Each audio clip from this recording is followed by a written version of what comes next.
Good afternoon and welcome to today's webinar. My name is LaRonda Kofi and I am a communications strategist for EPA Region 3. I am one of 3 moderators for today's webinar. We are here to assist you with any questions or issues that you may have during the presentation. Before we begin, I will provide you some instructions to ensure you have a meaningful experience. This webinar is being recorded and is listen only. You may communicate with moderators through the Q&A panel. To open the Q&A panel, click the Q&A icon located in the upper left-hand corner. You may raise concerns or ask questions at any time during the presentation. Please note that we will take all webinar-related questions at the end of the presentation during the Q&A session. Lastly, the webinar has closed captioning.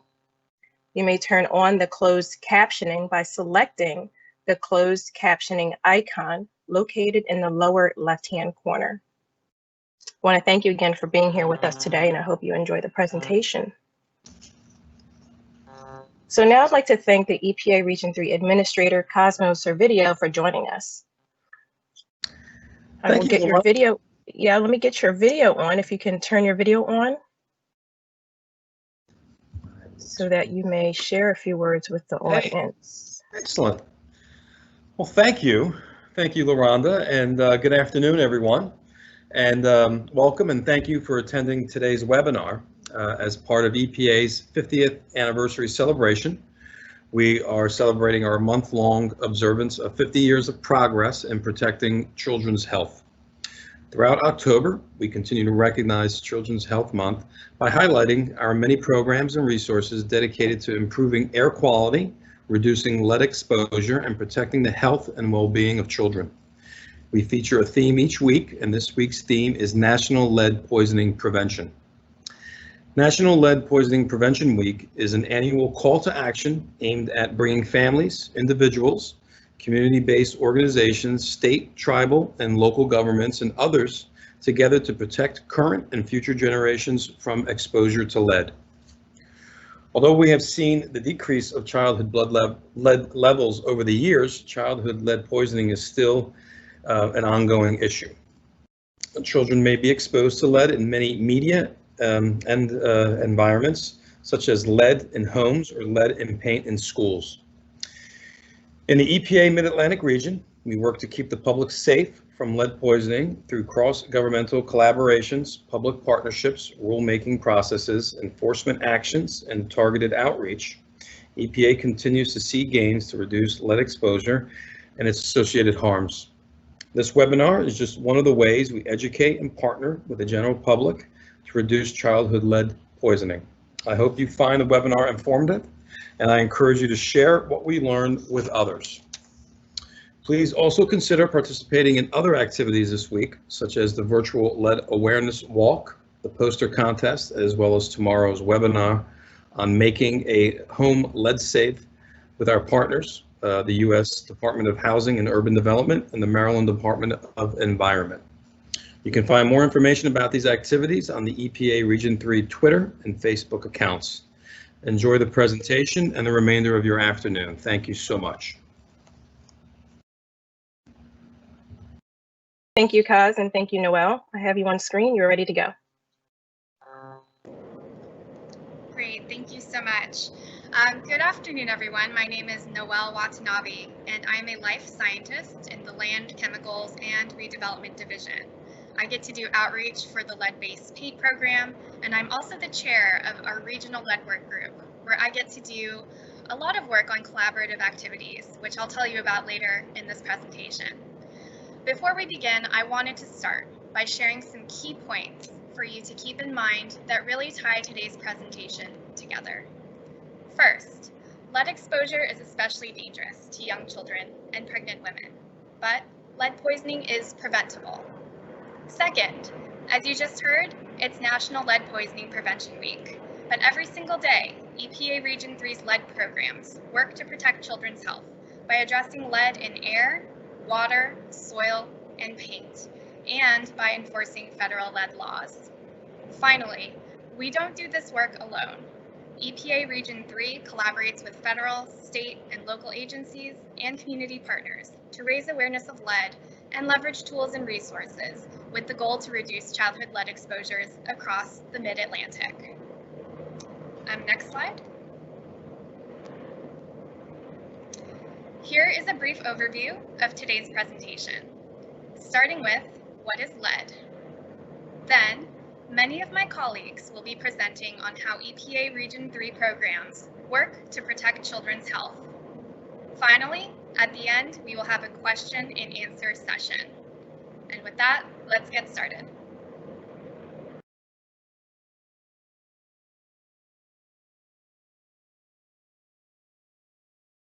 Yes, hello, I'm Kyle Chilius. I'm the Regional Lead Coordinator for Region 3, and well, it's in Philadelphia, obviously.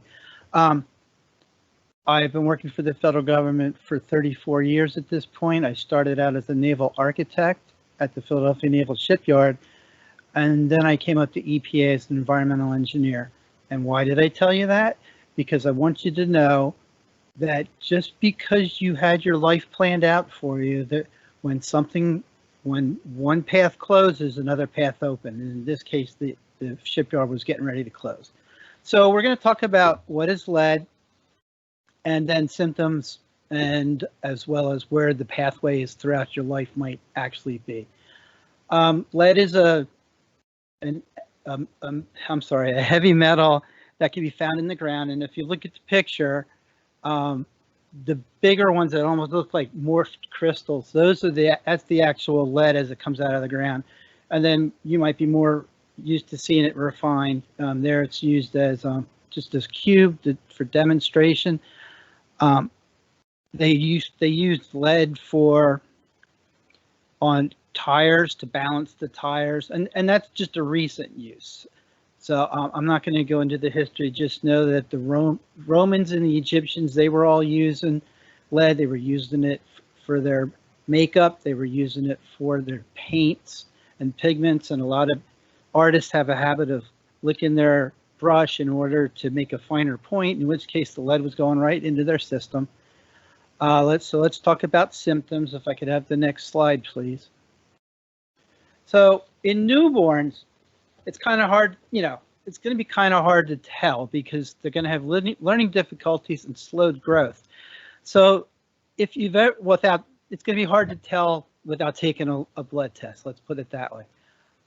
If you've ever had a child and you've been in the pediatrician's office in the examination room, they'll have different posters hanging around saying by 2 months the baby should be doing this, by 3 months the baby should be doing that. And if the baby is not conforming with the posters, or with the growth, then they might start to suspect something. I know some of the cities are now requiring children at different ages to have a blood lead level test done, and that would help to know if they've been exposed. For young children, and when we're talking about young children, we're talking about children under 6, you're going to have nervous system and kidney damage, learning disabilities, such as attention deficit disorder and decreased intelligence. We have speech, language, and behavior problems, poor muscle coordination, decreased muscle and bone growth, and also hearing damage. Could you go to the next one, please? So in adults, we've got, well, the first one, harm to a developing fetus, and I'll do it real quick. I'm not keeping time, so when I get down to a minute, somebody please yell. With the fetus, so you might be in college, renting an old room or something, and you end up getting some lead into your system because your body didn't have the proper levels of calcium and iron. And so what the body does is the body says, oh, when lead gets in there, oh, there's some calcium, there's some iron, and it might store some of those two, or the lead in your bones.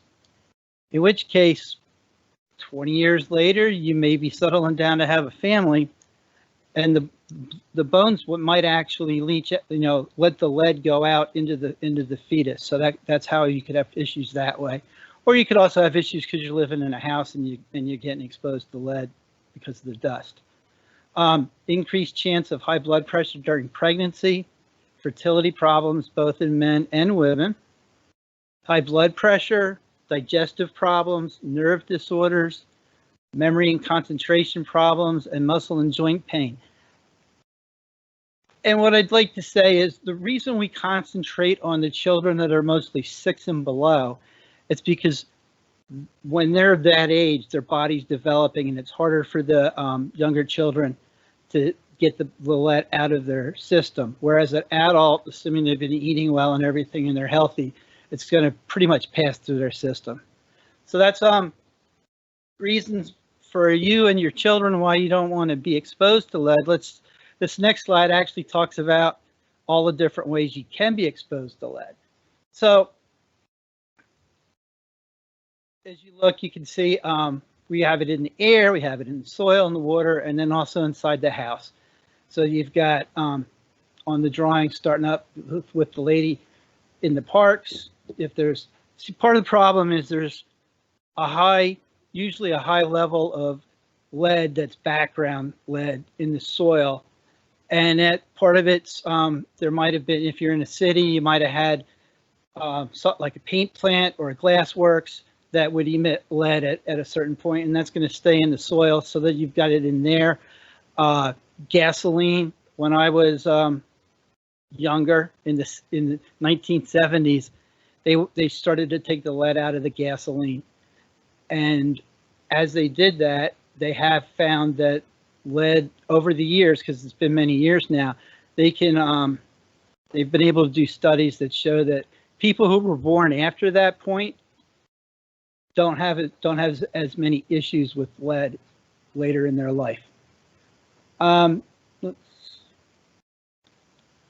want to talk I'm going to talk a little bit about the house mostly.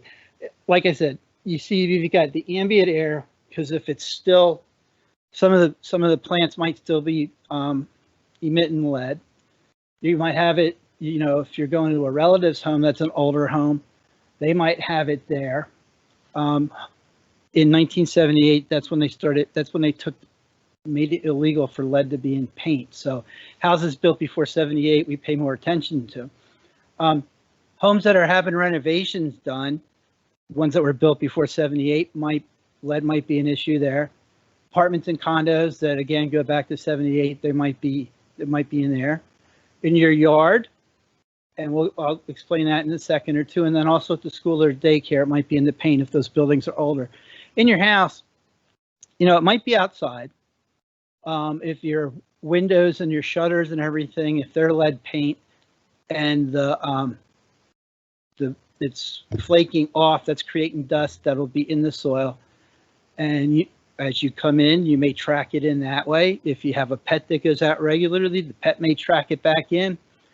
On the interior, if you have older house that has the older windows that have many coats of paint on it, or doors that have many coats of paint, they'll become friction surfaces when you open and close. That door that kind of sticks up in the right-hand corner, or every time you open the window, you got to push pretty hard. If there's lead in that paint, it's going to create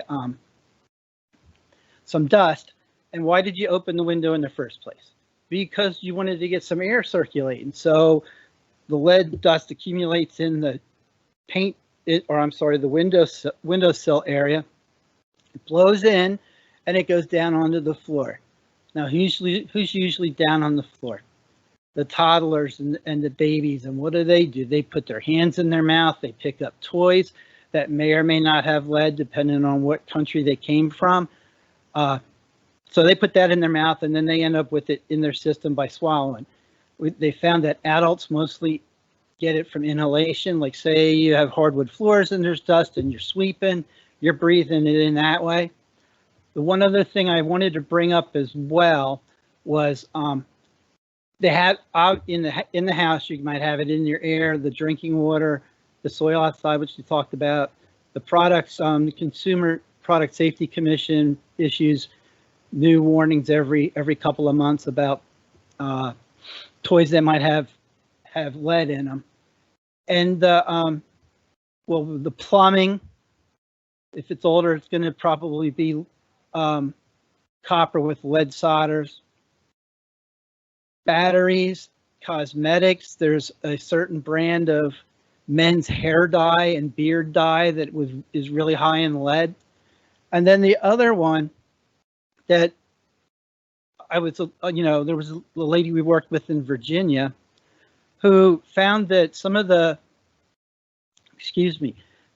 ethnic communities that want to bring, they first generation over, and they want to be able to make the food the way they made it and went before they moved here.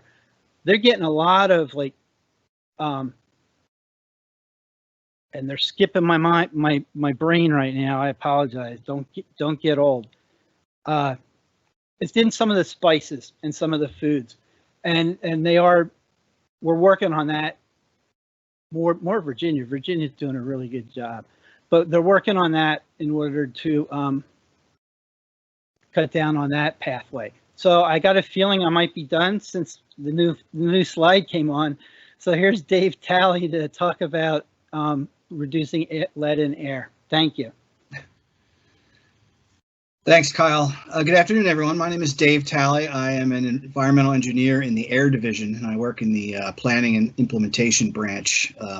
Essentially, I help states develop regulations to help them address pollution problems, within their borders.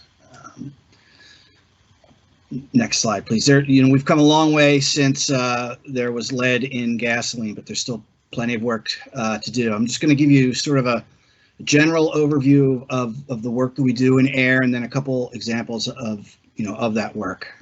We've essentially got two programs. We've got the air toxics program and the ambient program. Now, the air toxic program is it's emissions based. In other words, it deals with specific sources, and it applies regulations to specific sources of what we call hazardous air pollutants, of which lead is one. Sources like battery factories or old lead smelting plants. And then the ambient program is more of a general air quality based program. What happens is EPA sets health-based standards for appropriate levels of air quality that states should meet in order to be protective of human health. And then EPA helps the states come up with a plan to attain that standard and maintain it once it has been, in fact, attained. If you can give me the next slide, please. So under the air toxics program, here's a specific example. Just this past summer, EPA worked with Pennsylvania to get a lead monitor installed at a high school in Palmerton, Pennsylvania. What's going to happen there is I think it started in June of 2020, and the sampling will go on for approximately a year, and it will determine what the lead concentrations are in that area. Obviously, with a school there with younger children, that's of concern. So once all of the data have been collected, EPA will assist Pennsylvania to determine the next steps. They'll do a risk analysis, and then depending on, like I said, what those levels are, will support Pennsylvania in their next steps. Next slide, please. So from the ambient program, there are only 3 areas in all of Region 3 that historically did not attain the standard that EPA set for ambient lead concentrations. One thing you'll notice is these areas are fairly small, and they tend to be concentrated around a specific source. So unlike other pollutants where transport is an issue. In other words, emissions come out of the stack and they can travel for hundreds of miles. That's not generally the case with lead. It tends to be centered around a specific source. So over the last several years, it's become obvious through monitoring data that in each of these areas, lead concentrations have decreased drastically, and EPA is working with Pennsylvania to get those areas what we call redesignated. In other words, they will undertake it's a rulemaking process that will have those areas changed from what we call non-attainment areas to areas that are maintaining the standard. In other words, the air quality in the area meets or exceeds the level that we've established for lead. And I think that's really all I have. So with that, I will turn the floor over to George Rizzo. Good afternoon. My name is George Rizzo. I'm an environmental scientist in the Water Division, and I specialize in all lead in drinking water issues, both regulatory and non-regulatory. Next slide, please. The regulatory side is under the lead and copper rule, which is part of the National Drinking Water Regulations. And in this case, we have 5 states in the region and the District of Columbia.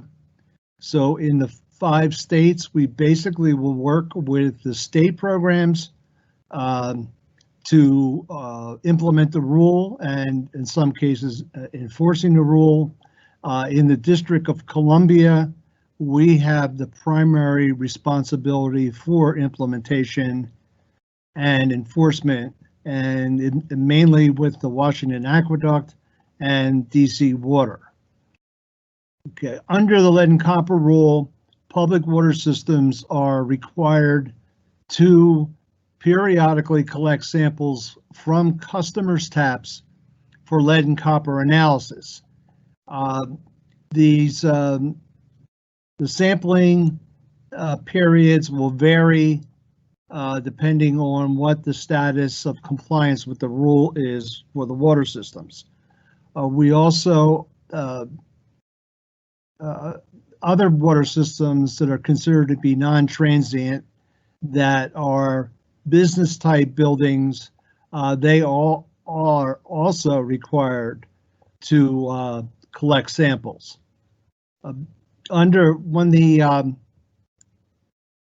If a water system collects their lead and copper tap samples and they find that their 90th percentile means that they have exceeded either or both the lead or copper action levels, are not technically in violation. They would be in violation if they didn't collect the required samples, but assuming they did and they exceeded the action level, they would not incur a violation unless they failed to do the follow-up actions that are required under the rule. And that includes corrosion control treatment, source water, possibly lead service line removal, and other actions. So if they failed to do that, then they would be considered to be in violation.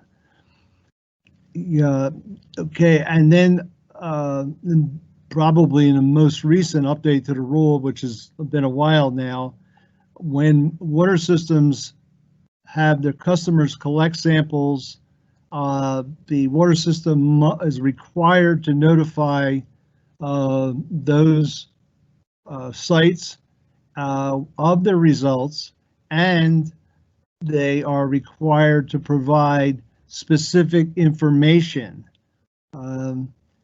regarding what they could do to reduce the amount of lead in drinking water. In some cases, the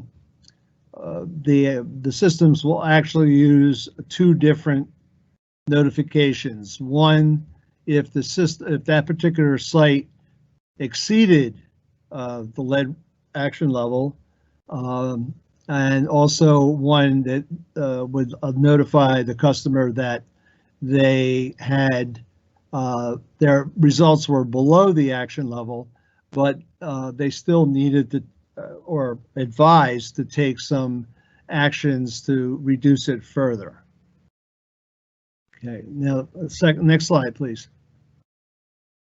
Okay, now this is the portion of dealing with lead in drinking water that is not strictly regulatory. And for many years, EPA had provided their guidance for schools and childcare facilities on how to reduce lead within their facility. Not too long ago, the guidance was revised and updated and provided a lot more information. So in general, most facilities will refer to this guidance. In some jurisdictions, in the District of Columbia, Maryland, and Virginia in particular, they have their own regulations that require testing in schools and childcare facilities. In many other jurisdictions, it's strictly voluntary and not mandatory. So this provides a kind of a level playing field for the school districts that want to do testing even if they're not required. The next slide. Okay, now in the last couple of years, we have provided funding through provisions of the Water Infrastructure Improvements for the Nation law, commonly referred to as WIN. So there's 3 programs. The WIN 2104 is designed for communities that have a good percentage of low income population to obtain grants to assist them in ameliorating any lead issues they may have. Most of the time it's going to involve some type of lead service line replacement or partial replacement. Normally, we don't encourage partial replacement. The WIN 2105 grant is specifically designed for reducing lead in drinking water. Excuse me. The 2104 grant can be used for other purposes. And then I guess the biggest one that I've been involved with is the WIN 2107, which is specifically designed to assist communities. Well, in most cases, the grants are going to go to the states, but it's designed to help implement a sample collection and analysis to determine the extent of lead levels in schools and childcare drinking water in their jurisdiction. It's not designed to pay for replacement or repair type activities. It's strictly a testing program.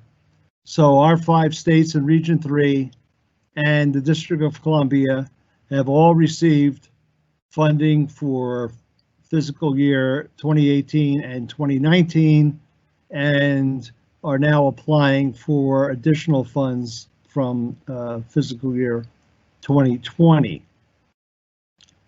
In some cases, the state is basically accepting the money and will hire contractors to do all of the testing and the analysis. In some states, it's a combination of the state itself and a contractor, or it could be just the state is doing all of the work. the sample collection and analysis. The main issue with lead in drinking water is that overall, when you consider sources of lead in the environment, drinking water is rather low on the totem pole, regardless of some of the news media stories where there have been some really, I would call it foul screw-ups in water treatment. However, EPA has taken the point of view that lead in drinking water can either be eliminated or substantially reduced with the proper treatment, or even techniques like removing lead service lines or updating plumbing fixtures that are newer and meet the lead ban, so that there's a minimal amount of lead that can be leached into drinking water. So, okay, thank you for your time, and I'm going to pass this over to Laura and Alex. Hi, thank you. I am Laura Mulholland. I am our Technical Support Branch Chief in the Superfund program. In case you're not familiar, Superfund is the program in which EPA cleans up the nation's most contaminated sites. Sites are referred to EPA primarily from our state partners, who in turn have learned about issues from local governments and concerned citizens. When we get a site referred to us, our first step is to evaluate the known information, such as existing sampling data and historical records. This evaluation is primarily undertaken by our site assessment program. Once they're able to look at this initial information, they'll make a determination if additional sampling needs to be done, which can be done through our site assessment program or our removal program, or some combination of the two of them. And our removal program is our program where we're able to take more immediate actions at sites. For residential lead sites, the most common sampling will be soil and sediments. We'll then evaluate the data to look at the magnitude and extent of the contamination, and we look for both human health and environmental risks. Our options after the data are evaluated are to undertake a removal action to remediate an immediate threat. We can recommend the site be listed to the National Priorities List, which is a longer-term cleanup action, or we can refer the site to another program, such as back to the state, to take the lead. Or we can determine that no further action is warranted. Slide 2, please. The most common action for remediation of contaminated lead in soil is for the soil to be removed. We look to determine the depth of the contamination, and once that soil excavation takes place, we commonly will backfill and revegetate the site. When excavation cannot take place, if it's not feasible, then we can also place a clean cap over the contaminated soil to prevent exposure. Once our cleanup activities are undertaken, we make sure that that remedy stays in place for the long term through the use of administrative controls, which we call institutional controls in our program. And this can be something like a land use control so that no one digs deeper than a certain depth on that property. And when we're undertaking these actions, we are always looking for protection of our most vulnerable population, which is children. And one of the most key components of any action in Superfund is engagement with our local community. And my colleague Alex Mandel is going to speak to you a little bit about how we engage our communities in Superfund. Thank you. Thank you, Laura. I really appreciate it. Great job. And there's no doubt that, throughout all of our efforts, it's so key and important that we get the word out to the community to ensure that they're well aware of the work that we're doing. And it's also our responsibility to ensure that we're bringing, the expertise to them.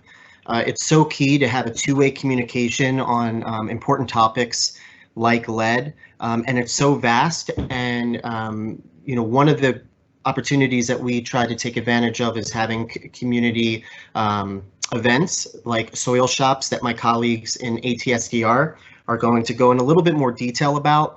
But events like these, where we can bring the community and the environmental experts together to provide opportunity, not just for the community, but also for us. When we go out to the communities, it's important for us to realize that the community knows their community more than we ever would, and opportunities like these kind of events encourage that engagement. But sometimes getting the word out is a unique experience. On one of the pictures here on the slides, you'll see on the top right is a soil shop kit that we actually put together. We went door to door to a local community where we were doing some work and put everything that they needed to participate in the soil shop right at their door.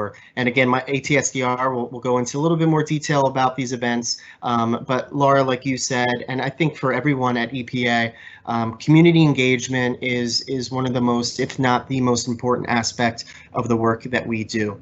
So with that, I will turn it over to our friends at ATSDR. Thank you. Thanks, Alex. My name is Emily Adler. I am a regional representative and environmental health scientist for the Agency for Toxic Substances and Disease Registry, or ATSDR. And as Alex mentioned, we hold soil shops as a means to reduce lead exposure by raising awareness. Next slide, please. A soil shop is actually an acronym, and that stands for Soil Screening, Health, Outreach, and Partnership. At a soil shop, residents from the nearby community bring in a soil sample from their yard. They will get free on-site soil lead screening, where they will get same-day results and learn ways to reduce exposure to lead in soil.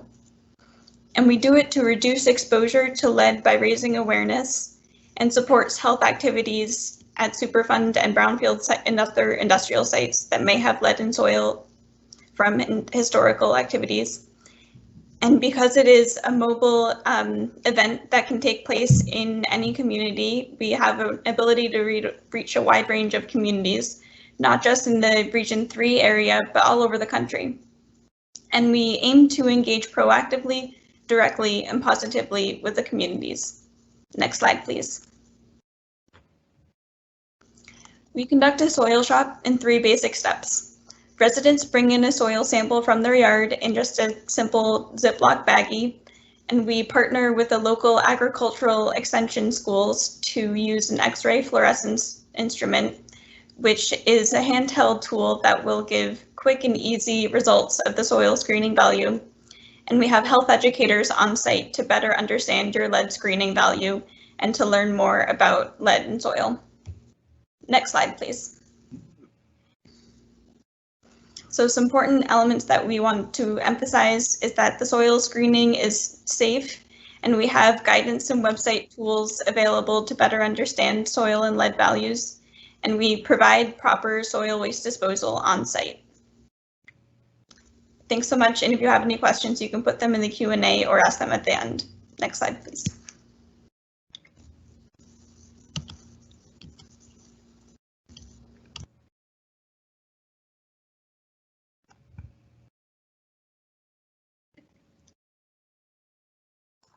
Hi, Dan, you're ready to go. Just Hello. unmute your line. Got it. Hello, my name's Dan Gallo. I'm an attorney in the Office of Regional Counsel in EPA Region 3. And my office works with a lot of the program offices on the call, on the webinar here, and in particular with Kyle Chelius and Annie Hoyt on enforcement of our lead regulations. Next slide, please. So why do we regulate lead-based paint? The purpose is to reduce lead-based paint hazards. Lead dust is the most common cause of lead poisoning in children. And as George alluded to earlier, you know, mortar is a problem, but not to the extent that lead dust is.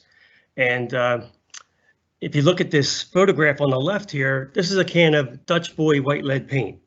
This can's probably from about 1950s, maybe early 1960s.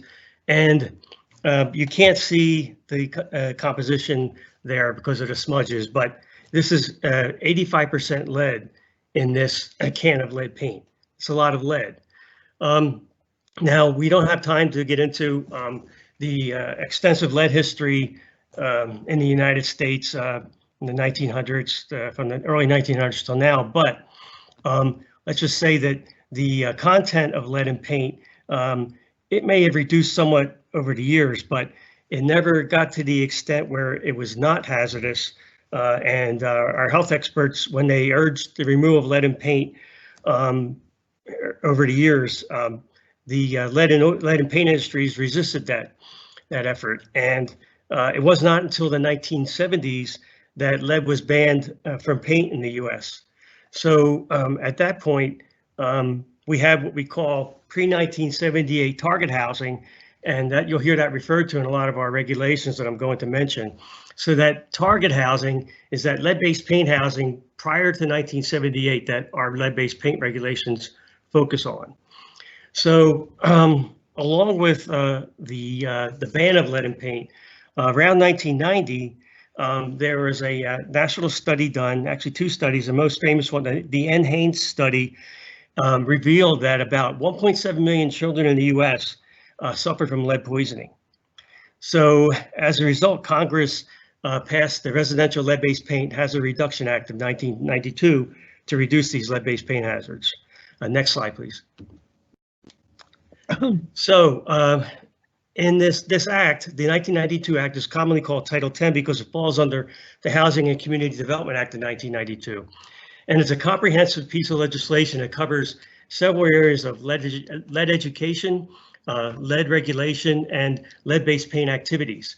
Now, under Section 1018, the lead disclosure rule, that is the requirements. EPA was charged with creating this rule to require sellers and lessors of pre-1978 target housing to provide a lead disclosure form and to provide a lead pamphlet to buyers and tenants of that pre-1978 housing. Congress charged EPA under Section 1021 of the 1992 Act to create standards for lead-based paint activities. And this includes things such as accreditation of lead bodies that would certify lead-based paint contractors, lead-based paint inspectors, and such. And also the pre-renovation rule, officially the pre-renovation lead education rule, that was an education measure for lead that Congress gave EPA the authority to create. And in that instance, renovators of pre-1978 housing are required to provide a lead pamphlet to the occupants of the housing if it's going to disturb more than 6 square feet of space. And that may have, this is a precursor to the current rule that, and maybe Kyle might get into this a little more, that square footage might have gone up or changed.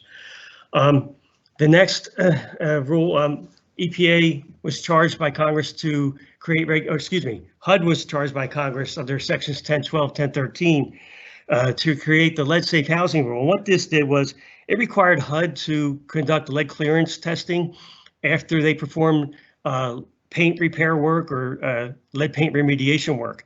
Prior to 1992, Congress could do the paint repair work, but they weren't required to do the dust lead level clearance testing. And as you've heard from other speakers, such as Kyle, that lead dust is where most of this lead poisoning of children occurs. Next slide, please. So here we have another title under Title 4 of the Toxic Substances Control Act, what we call TSCA at EPA. EPA promulgated regulations to address the education, lead-based paint activities, and also regulations for lead-based paint. Under TSCA Section 402, the lead-based paint activities, such as what I mentioned, lead-based paint abatement contractors, such as those pictured here, are required to be certified and meet certain standards. And the EPA required states to set up certification programs for lead-based paint professionals in order for them to get certified. Under TSCA Section 403, the lead hazard rule, EPA set up lead dust level standards for beyond which were considered to be hazardous. So if you have work done, if the lead dust levels exceed these levels, then the renovators or abatement contractors had to go back and they had to make sure they get under those levels. And the same goes for lead and soil. EPA established concentrations in parts per million of lead in soil that have to be met in order to be considered safe. Next, we had the pre-renovation education rule that was finalized in 1998, and all these regulations were finalized over a period from 1996 through 2010. The last rule, TSCA section in TSCA section 402C, is called the Lead Renovation Repair and Painting Rule, more commonly the RRP rule. And I'm going to turn this over now to Kyle Chelius to tell us more about the lead-based paint regulations. Hello again, everybody. Dan, thank you. Thanks, Kyle. I'm going to try to not repeat too much of what he said. As he did mention, though, EPA has 3 lead-based paint regulations. The first one that we deal with is 1018, like he said, which is the lead disclosure rule. The other one that we do a lot of work with is the renovation, repair, and painting rule. I'm going to concentrate on both of those because there's also a lead abatement activities rule, which is basically lead abatement. In our region, and I'm not sure anybody's actually mentioned what states are in our region. So Delaware, Washington, D.C., Pennsylvania, Maryland, Virginia, and West Virginia. And the 6 states in our region have been authorized to run their own lead abatement programs. So back in, like a year and a half ago, our region did a realignment, and we went from program and enforcement for the lead-based paint rules to a program in one division and enforcement in another division. So Annie is in the enforcement group. Noelle and I and April, I know April's on here, but she's not presenting. We're all in the program group. So what we do is we do outreach, such as like this webinar. We meet with different groups. We hand out some of our literature. And we also, one of the things for RRP, which again is the renovation, repair, and painting rule, one of the things is the people have to be trained. So in order for the people to be trained, you have to have training providers that are doing the training correctly. And so one of our duties is we do approve training providers for the RRP, which involves them sending in, I'm sorry for all the sending in application and the information, and then we'll go out and do a site visit and have them present parts of it, of the presentation, so that we know that they know what they're doing. The initial course is 8 hours, and then the refresher course, which is required every 5 years, is a 4-hour course. So could I have, oh, I almost forgot, the last thing we do is we do manage grants that are given to the states in the region for them to run their lead abatement programs. And also Delaware has taken on the renovation, repair, and painting rule in program as well. So if you are working in or live in Delaware, you'll have to contact the Delaware Health Department. Can I have the next slide, please? So I know Dan mentioned the pamphlet. There's the pamphlet. And, you know, one of the issues is we want to stop lead poisoning, but there are so many cities and so many houses that have such old buildings that you're never going to be able to get rid of the lead. And you'll, you know, this part of the country was one of the first parts that was settled. So you've got houses going back to like the 1600s, 1700s in Philadelphia, and they may have multiple layers of paint. I had a house that was built in the 1800s when we lived in Philly, and we had the paint strips, so it was down to natural bricks. We had 7 coats of paint, and every one of them, since it was 1986, it wasn't an issue, but they all had lead. So for lead disclosure rule, when you're going to buy or sell a house, and this is all target housing, like Dan mentioned, house built before 1978. So if you're going to buy or sell a house, or be a tenant, or be the landlord or the owner of rental property, you have to have proper disclosure done at the time that the contracts are signed. And that means that the The disclosure includes a lead warning statement, knowledge of lead-based paint in the home, if there is any, and then provide the pamphlet and any documents they may have, and then signatures of everyone involved. And the people who are doing the renting or the selling, maybe a realtor or a landlord, they have to keep copies of the disclosure form for 3 years. RRP rule, renovation, repair, and painting rule. That's the last time I'm going to spell it out. As Dan said, it's if they're disturbing 6 square feet in any one room or 20 square feet on the exterior of the building, and it has to be lead-based paint. So in that case, if that's going to be what's happening, you know, two square feet in one wall in a room and 3 square feet in the other one, together that's more than, no, that's only 5. I'm sorry, 2 and 4 say, and then so then you end up with more than 6 square feet in that one room. So the firm that's doing the work needs to be a certified firm with EPA, and they also have to have at least one renovator who has taken the RRP course, which, remember, I said we make sure that the training providers know what they're doing. So there's lead safe work practices that have to be done, and they have to document that they followed lead safe work practices. It's basic stuff, putting down plastic, which you would want to do anyway, but they have to clean a certain way when they're, you know, if they're taking a window out, the plastic has to go so many feet in each direction, that type of thing. If you look online at the Renovate Right pamphlet, that one has all the information in there for you.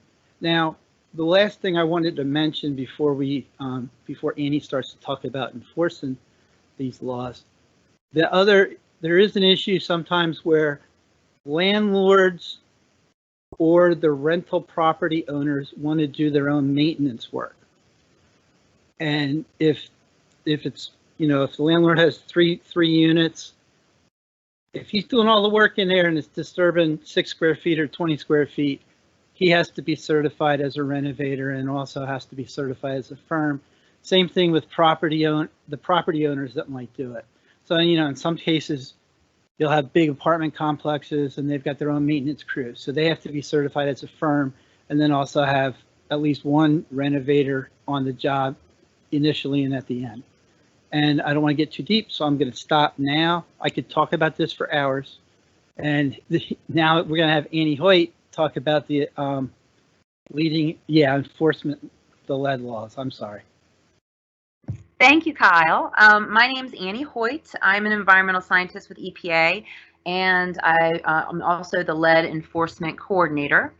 A lot of information has been covered so far about the lead regulations and the renovation, repair, and painting rule, the disclosure rule in the background. I'm going to talk a little bit about how we enforce these rules at EPA. Next slide, please. So EPA does conduct inspections and enforcement for the renovation, repair, and painting rule and also for the disclosure rule. EPA receives many tips and complaints from citizens, from neighbors, from homeowners, you know, ranging from I didn't receive proper lead disclosure to my neighbors renovating their house and there are dust chips and paint chips flying everywhere, to I'm having a renovation done and I'm concerned because the contractor has left dust everywhere. So we receive a lot of different tips and complaints. We follow up on every tip and complaint that we receive.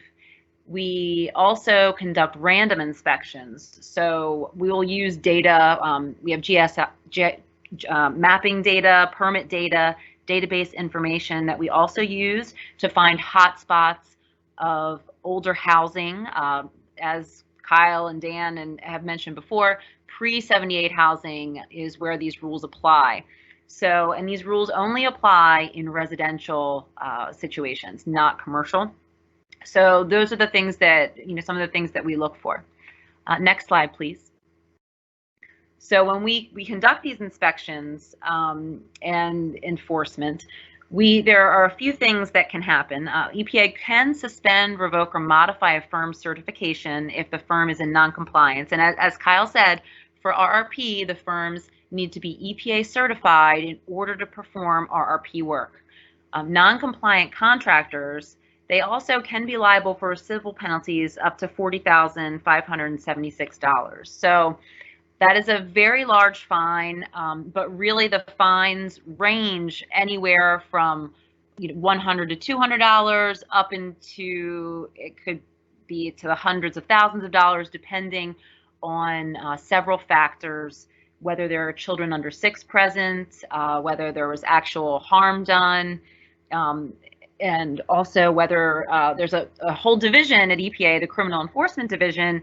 They also do their own enforcement if contractors knowingly or willfully violate the regulations. So in that case, those violators could be subject to criminal penalties in addition to the civil penalties. Next slide, please.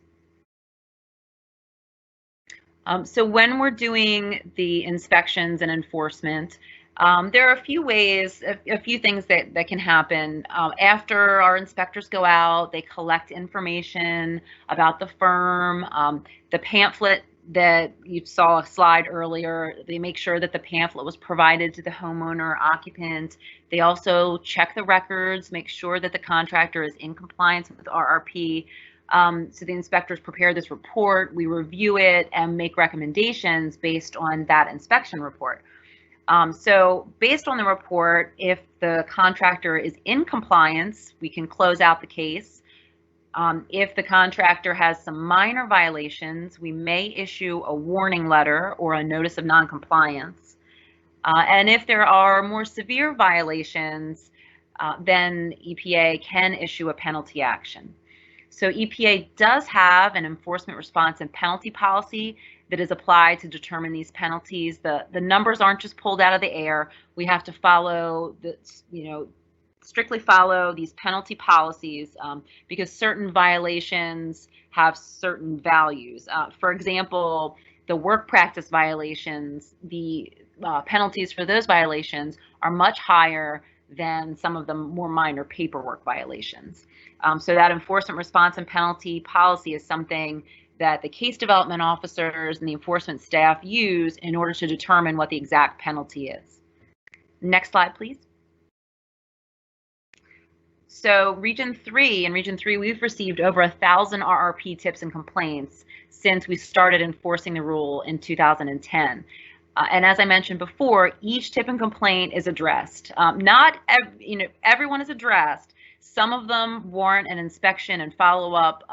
Sometimes we might find out that RRP doesn't apply. Sometimes the house might be built after 1978. Or sometimes if a homeowner is doing work on their own home, then RRP does not apply. So there are some instances where it may not apply. But we have conducted over 625 inspections, over 100 formal enforcement penalty actions, and over 200 notices of noncompliance have been issued just in Region 3. Next slide, please. So it does help to protect children's health just by knowing about these regulations and what to look for, what to ask if you're having renovations done in your home or if you see someone doing renovations improperly. And we do have a 1-800 number, 1-800-424-LED, and also a website to enter tips and complaints if there are instances of noncompliance that you feel that EPA should look at. And with that, I'm going to turn it over to Bill Jenkins. Thank you.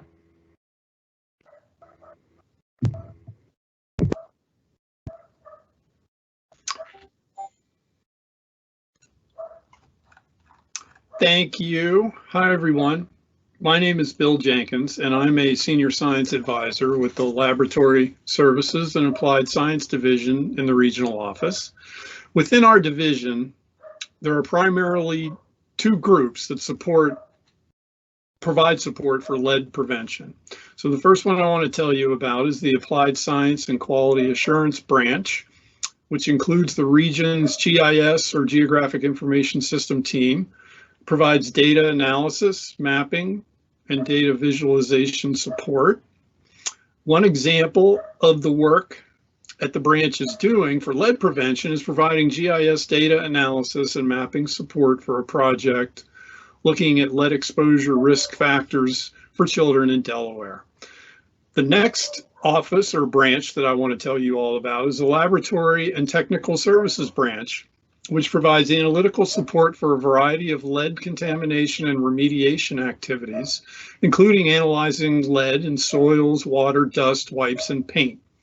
An example of this branch's work is supporting remediation activities by analyzing soil samples for lead taken from potentially contaminated sites. The division also collaborates with EPA's Office of Research and Development on bringing research, tools, and information that will help meet the needs of the regional programs and our partners. And with that, I will now turn it over to Matt Lee. Thank you.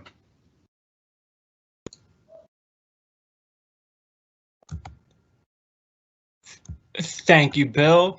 I apologize that you guys cannot see me. My camera does not work on my computer, but nonetheless, the content is what is important here. As I mentioned, my name is Matthew Lee, and I am an environmental protection specialist in Region 3's Office of Communities, Tribes, and Environmental Assessment.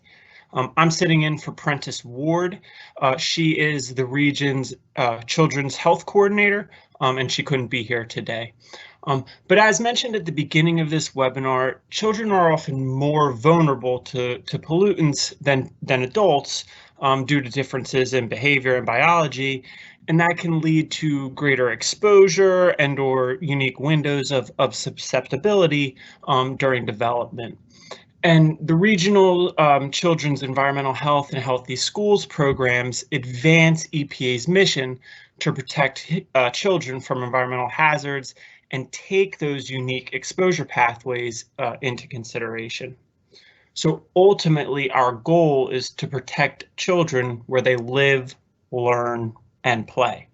And we do that through a variety of different ways that you can see here, but technical assistance to external stakeholders and partnerships with other external organizations. We provide education internally and externally on children's environmental health topics. We conduct outreach at community events and conferences through social media, PSAs, different newsletters. And then we work on a variety of different research projects using data and our partnerships with Office of Research and Development, like Bill just mentioned. And then we also do, as you've heard before, we award grants and contracts to support children's environmental health projects. And pictured on the slide are a couple examples of outreach material to protect children from environmental concerns in the home and school setting, including specific information on lead. So I can encourage you to visit the Children's Health and Schools websites for more information and resources on how to protect children. Next slide, please. So I'm going to throw a couple different acronyms at you. If you're familiar with the federal government, we love our acronyms. But the first is PESHUs. These are Pediatric Environmental Health Specialty Units. And these units are a source of medical information and advice on environmental conditions that influence reproductive and children's health. They are funded through an interagency agreement that we have between ATSDR, who you heard from earlier, and EPA. These PEHSUs,